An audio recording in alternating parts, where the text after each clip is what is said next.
नमस्कार, शब्द साची विंद के समाचार बुलेटिन में आपका स्वागत है। मैं हूं आपके साथ प्राची अंबर। शुरुआत करते हैं हेडलाइन से। रीवा में शुरू हुआ चित्रांगन इंटरनेशनल फिल्म एवं थिएटर फेस्टिवल। नीतीश भारद्वाज ने चक्रव्यूह में किया मंचन। रीवा में ब्राह्मण समाज ने खून से पीएम मोदी को लिखा पत्र। यूजीसी के नए नियमों का विरोध। रीवा में सड़क हादसों में महिला सहित 3 लोगों की मौत। रीवा में पुरानी रंजिश में युवक पर अपहरण, पुलिस पर कार्रवाई न करने का आरोप। मऊगंज से भाजपा विधायक प्रदीप पटेल 23 दिनों से गायब, घर व दफ्तर पर ताले। मऊगंज में स्कूल वाहन ने बाइक को टक्कर मारी, 2 कॉलेज छात्राएं गंभीर रूप से घायल। सतना में भाजपा नेता पर मां बेटी से मारपीट का गंभीर आरोप, सीसीटीवी फुटेज वायरल। सतना में ट्रक ने बाइक को मारी टक्कर, पिता पुत्र की मौके पर मौत। सीधी में प्रेमिका से मिलने गए युवक की खदान में मिली लाश। सीधी में भदौरा रेलवे स्टेशन पर रेल रोको आंदोलन, हजारों लोग पटरियों पर उतरे। सिगरौली में अब ब्लॉक स्तर पर होगी हर मंगलवार सुनवाई, कलेक्टर ने जारी किया आदेश। रीवा में 1 फरवरी को रविदास जयंती पर होगा भव्य आयोजन। रीवा के मार्तंड सिंह जुदेव चिड़ियाघर में पहुंचे 2 नए आदमखोर वन्य जीव। रीवा जिले में हल्की बारिश से किसानों को मिली राहत। जादू देखा है, हम दिखाते हैं। आप सोचिए, हम बनाते हैं। अपने घर या ऑफिस को सजाएं मनपसंद डिजाइन के कस्टमाइज वॉलपेपर्स, ब्लाइंड्स, पेंटिंग्स और लेजर कटिंग से बनी आकर्षक चीजों से। आज ही कॉल कीजिए 7611125428, क्योंकि आपकी कल्पनाओं को पंख देना भी जरूरी है।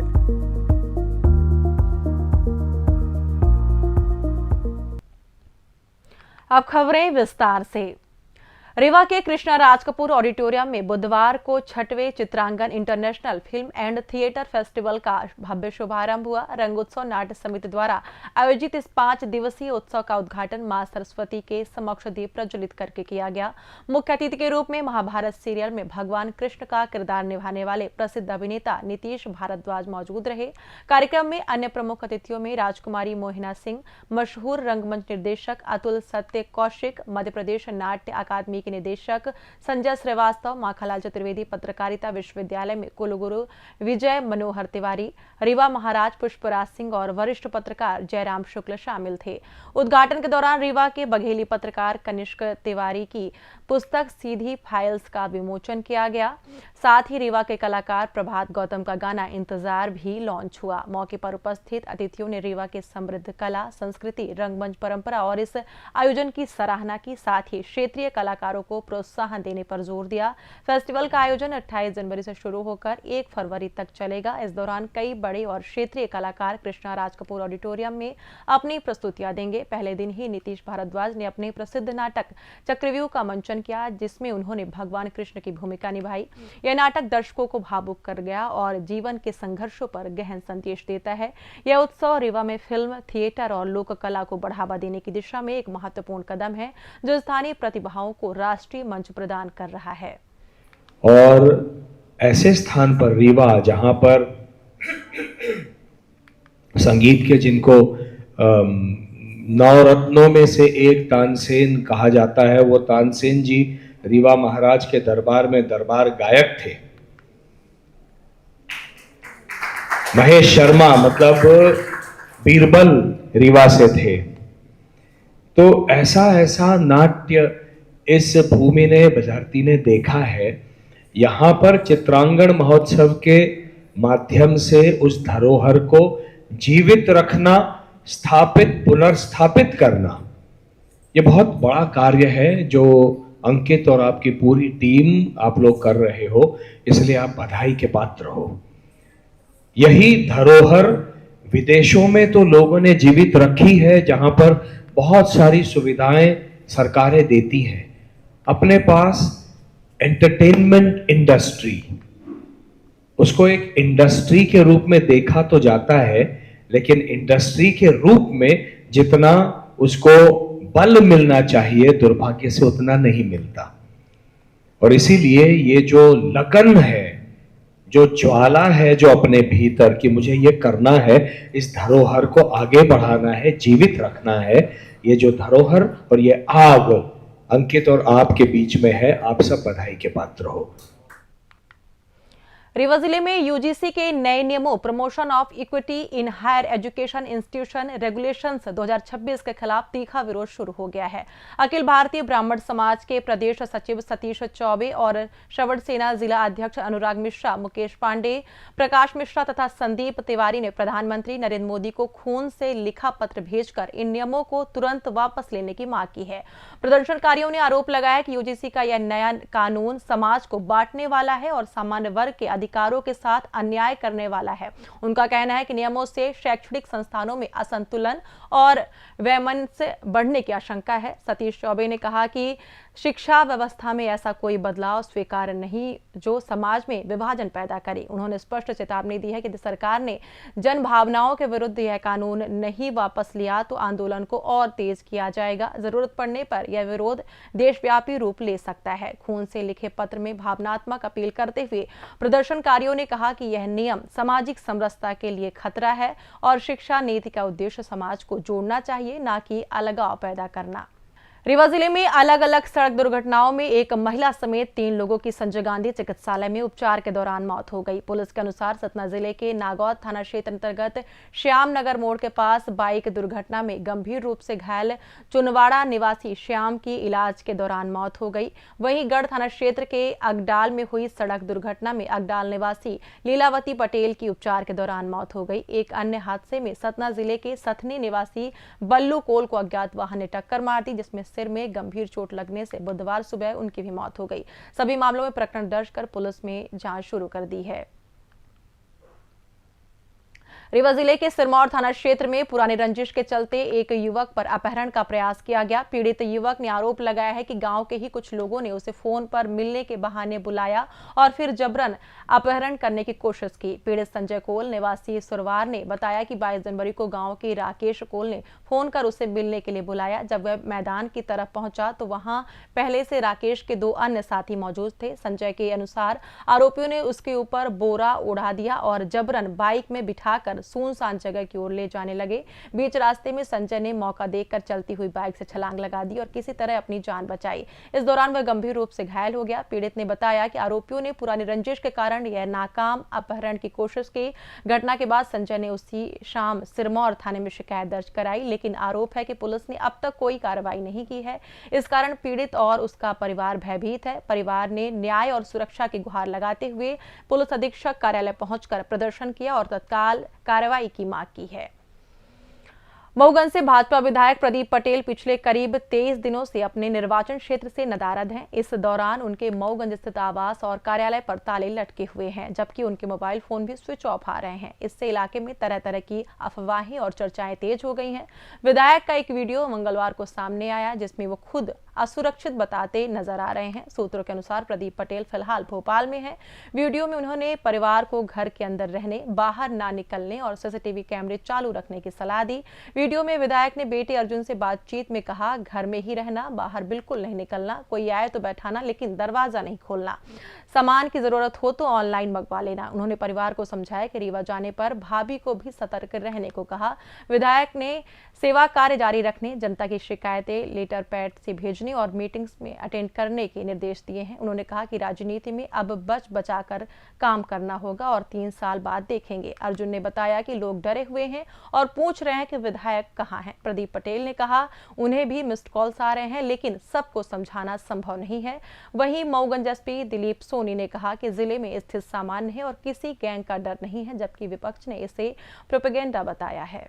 ऐसा यहाँ कोई दहशत का कोई माहौल ऐसा नहीं है, बिल्कुल स्थिति सामान्य है और किसी तरह की कोई दिक्कत है, अगर कोई शिकायत आती तो हम निश्चित रूप से वैधानिक कार्रवाई करेंगे और हमारे द्वारा भी प्रयास किया जा रहा है उनसे बातचीत करने का और अभी तक सफल नहीं हो पाए।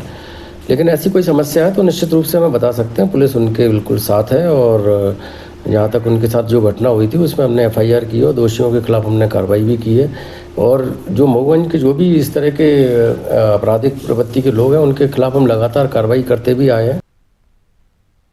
मऊगंज जिले के नईगढ़ी थाना क्षेत्र में बुधवार सुबह एक स्कूल वाहन की लापरवाही से 2 कॉलेज छात्राओं को गंभीर चोटें आई हैं। हादसा बदवा मोड़ के पास हुआ, जहां स्कूल वाहन ने छात्राओं की बाइक को जोरदार टक्कर मार दी। घायल छात्राओं की पहचान ग्राम बदवा निवासी रूपा साकेत और प्रमिला कोल के रूप में हुई है। दोनों ठाकुर सोमेश्वर सिंह महाविद्यालय नई गढ़ी में पढ़ती हैं और सुबह कॉलेज जा रही थी। प्रत्यक्षदर्शियों के अनुसार स्कूल वाहन का चालक लापरवाही से वाहन चला रहा था, जिसके कारण बाइक को टक्कर लगी। टक्कर की तीव्रता इतनी अधिक थी कि दोनों छात्राएं सड़क पर जा गिरी और गंभीर रूप से घायल हो गई। हादसे के तुरंत बाद मौके पर मौजूद ग्रामीणों ने सूचना देकर परिजनों को बुलाया। स्थानीय लोगों और परिवारजनों की मदद से दोनों घायल छात्राओं को सामुदायिक स्वास्थ्य केंद्र नई गढ़ी पहुंचाया गया। वहां डॉक्टरों द्वारा उनका प्राथमिक उपचार किया गया और फिलहाल उनकी हालत स्थिर बताई जा रही है। सतना जिले के नागौद थाना क्षेत्र में भाजपा के मंडल अध्यक्ष पुलकित टंडन पर एक युवती और उसकी मां के साथ मारपीट करने का आरोप लगा है। घटना मंगलवार देर रात की बताई जा रही है, जिसमें मां बेटी गंभीर रूप से घायल हो गई और उन्हें अस्पताल में भर्ती कराना पड़ा। जानकारी के अनुसार पुलकित टंडन अपनी दुकान के गोदाम में मौजूद थे। मां बेटी किसी काम से उनके पास पहुंची थी। बातचीत के दौरान किसी बात पर विवाद हो गया, जिसके बाद टंडन ने गाली गलौज करते हुए दोनों के साथ मारपीट शुरू कर दी। मारपीट के दौरान मां बेटी को गंभीर चोटें आई हैं, जिसके बाद उन्हें तत्काल अस्पताल ले जाया गया। बुधवार सुबह इस घटना का सीसीटीवी फुटेज सामने आया, जिसमें मारपीट, धक्का मुक्की और हमला साफ दिखाई दे रहा है।